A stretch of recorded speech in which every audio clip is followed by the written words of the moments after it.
Okay, lesson 4, lawsuits against brothers. Okay.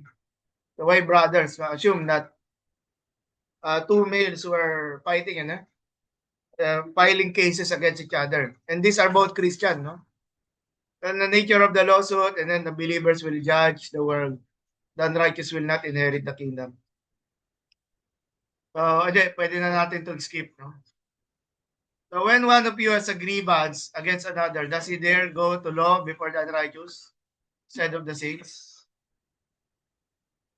Okay, so BDAG means Bauer, Danker, Art, and Gingrich lexicon. These are for German editors. No? I'm not sure kung lahat sila German, pero ano, yung yung kanilang publication was that which is done or happens, a deed, thing, event, occurrence. That, and number 2, that which is to be done, undertaking, occupation. 3, matter or concern of any kind. A thing, a matter or affair, and then a matter of contention, dispute, or it's a lawsuit. So we're looking at the fourth definition, functional, no, in this conversation. So that in this matter, yung pragma, no one should wrong or take advantage of a brother. This is from First Thessalonians. So we see the same use of the word pragma in the Thessalonian letter. And then Mark chapters 5 and 6 nga ba?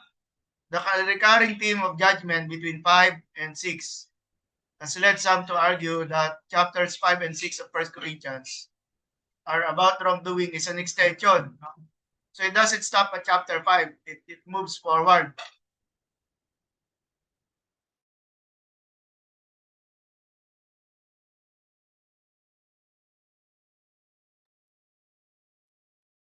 So Paul's remarks regarding judging those inside versus those outside provide the necessary link. Paul concludes his argument with the admonition to render judgment against an insider by expelling the wicked person from among them. Therefore, one believer taking another believer to court is another appalling moral collapse. Akala ko ba united kayo as a church? Why are you filing cases against each other? We do not know if this took place with one singular house church or two house churches fighting against one another. We really do not know. The information is not enough for us. No? Pero ang bottom line nito, they would be going to a Gentile judge. And so these Gentile judge are fighting over the Christian religion, di ba? Or rather, something else, pero they are both representing the Christian religion. So, isang problem here is the failure to recognize Paul's authority. As Paul sees it, lawsuits in secular courts are aggressive public challenges put to him that imply a refusal to acknowledge his claim to honorable standing in the community as their founding father.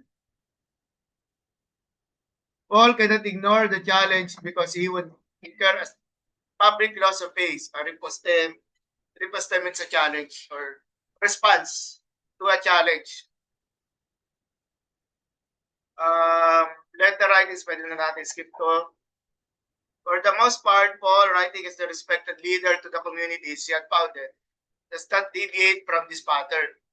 The emotional tone of this correspondence is to the various communities scattered across Asia Minor. Is familial and friendly. When he refers to his status as apostle, Paul designates the recipients with such terms as saints, called, sanctified, and beloved. He also refers to himself as a spiritual father, a steward of the household, or as a mother-in-law or nurse. Pwede na natin. Pero literary patterns, no, if you find it useful, there is this praise and then exhortation, and then there is this admonition, yung mga Greek are there, and then your rebuke. Praise and blame are often utilized to maintain and legitimize the social structures. Controlling factor siya doon sa behavior ng mga taong to. Blame in letters.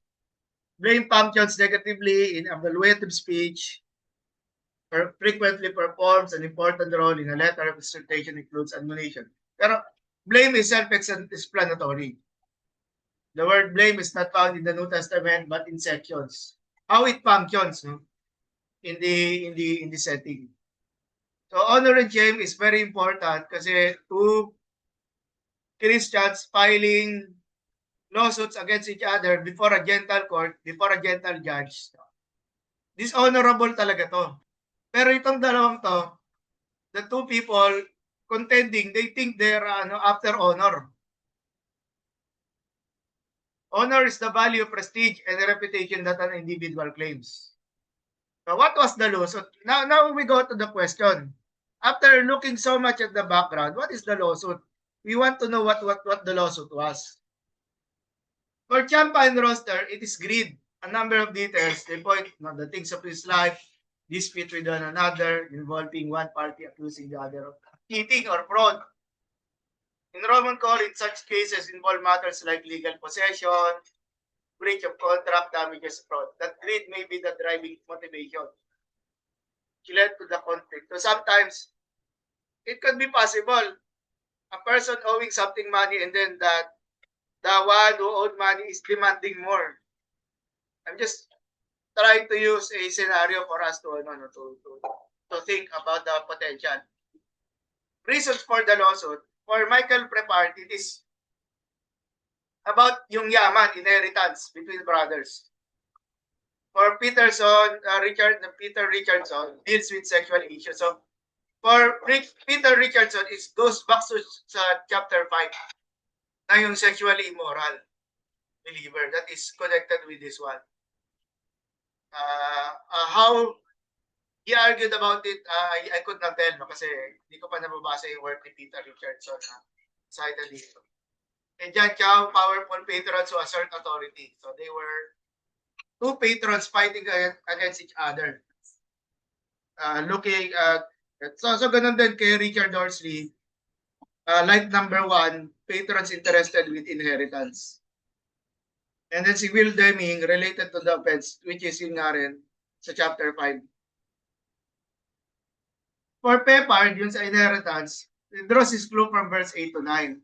Now, you yourselves wrong and defraud even your own brother. So, yung clue niya or yung jump off point niya is that yung paggamit ng phrase na your own brothers.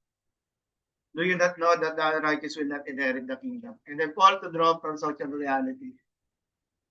You know, he's saying that we should not be filing lawsuits against each other because we now belong to the family of God, family of Christ. Diba? We now belong to a new family. So, you should put an end to your argumentations.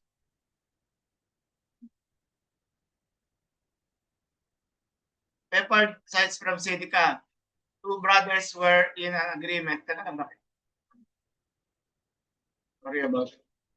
I did not press yung subtitle, but lumalabas yung subtitle sa amin.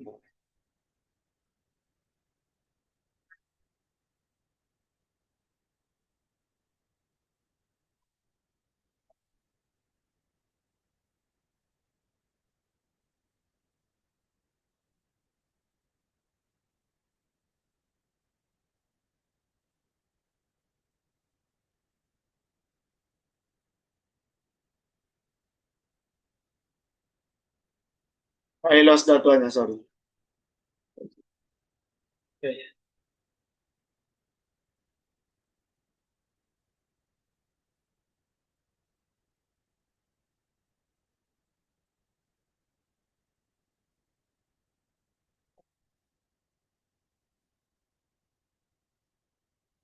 Okay, so sexual offenders.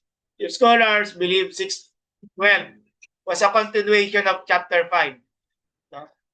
Then this will happen. The three major sections of 1 Corinthians 5 to 6 also held together by a common concern for group identity. Deming's reconstruction, a man has committed an offense.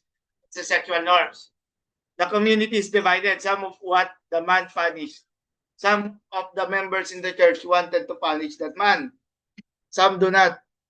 So the former group, unable to rectify, they filed to the courts. So just a potential. We're not saying this is the actual thing. but it can be. To their dismay, they lose the case and then the matter remains unresolved. So that is a form of division, right? They were they were not agreeing on how to what to do with the immoral believer. The legal charges that could have been brought against this sort of relationship depend on the circumstances. If his father was still alive and had not divorced a woman, the son could have been charged with adultery.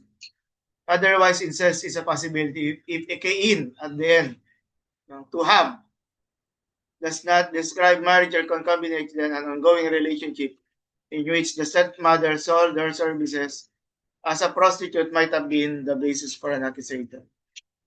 On the other hand, the Corinthians who took the man to court may have been more calculating. Siguro focus na lang tayo sa last, no?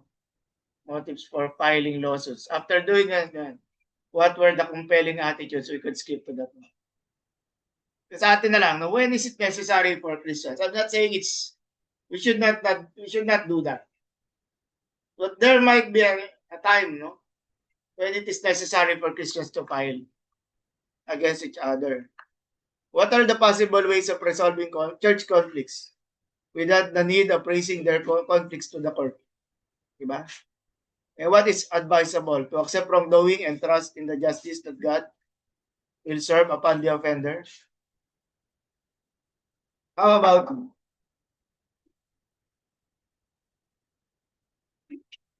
Sige, Yoni. Sir, siguro sa akin yung yung, well, obviously you need to you need to exhaust all resources prior to you to getting to that point. And I think the reason why you want to file is because if you don't, then your livelihood might be impacted. I'll give an example. I know someone hired ng church because he was a professional, he had licenses and everything, and then they fired him without really providing any good reason to do so. So obviously he tried to work it out, but they couldn't meet eye to eye. So eventually the person said, "Hindi pwede yan kasi if you guys will terminate me, I can't use my license to provide food for my family moving forward." So it becomes this really complicated problem. So I think at that point, then you might be given permission to at least resolve it with the courts. At least that's what I think. I could be wrong, Yeah. but at least that's how I look at it. Because at that point, you're put in a corner when it's going to affect how you feed your family. Tama. Good. Thank you.